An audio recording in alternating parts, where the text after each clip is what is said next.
Hi, my name is Jaap Hollander.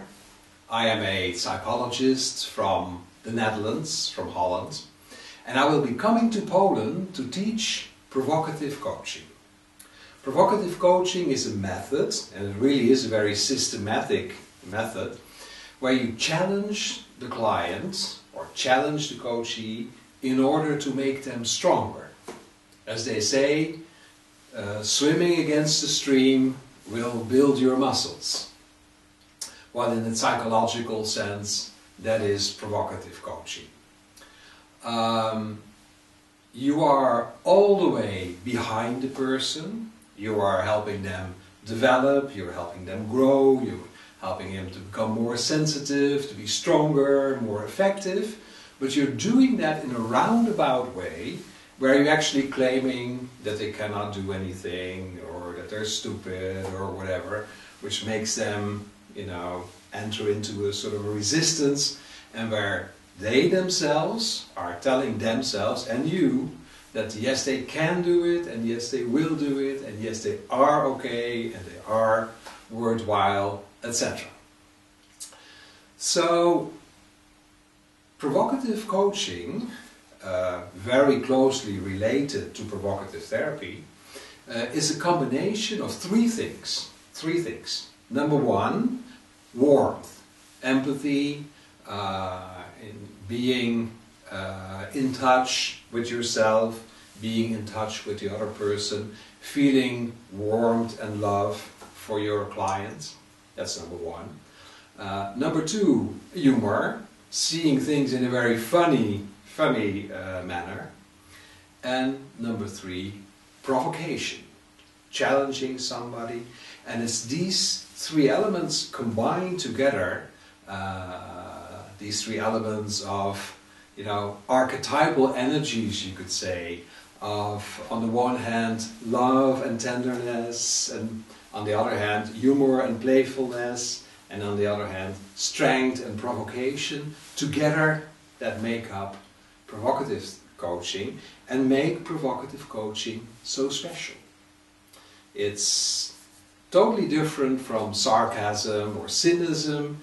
It is playful banter between friends, as it were. Provocative therapy was developed by an American social worker called Frank Fairley. Frank developed it, discovered it by accident, and kept developing it for 40 years, 25 of which he was teaching at our institute here in Holland, called the Institute for Eclectic Psychology. And unfortunately, he died in 2013. If you want to know more about provocative coaching, I have written a book about it, very aptly called Provocative Coaching. And on the cover of the book you will see a donkey.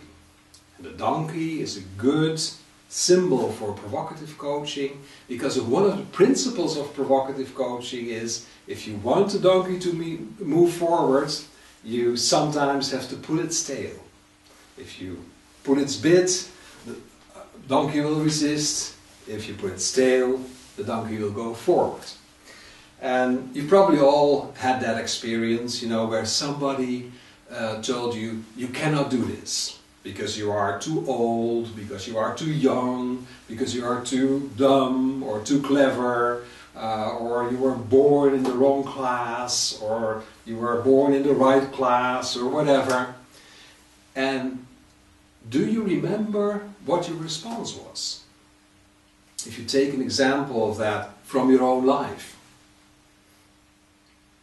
Well, very often the response is, well, we'll see about that. You say I can't do it, I'll show you.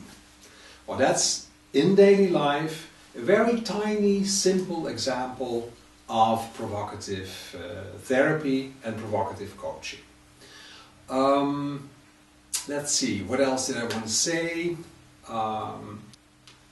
Together with some colleagues, I have been analyzing Frank Fairley's method, Frank Fairley's way of working, his unique manner of, being in touch emotionally and at the same time challenging somebody for more than 25 years.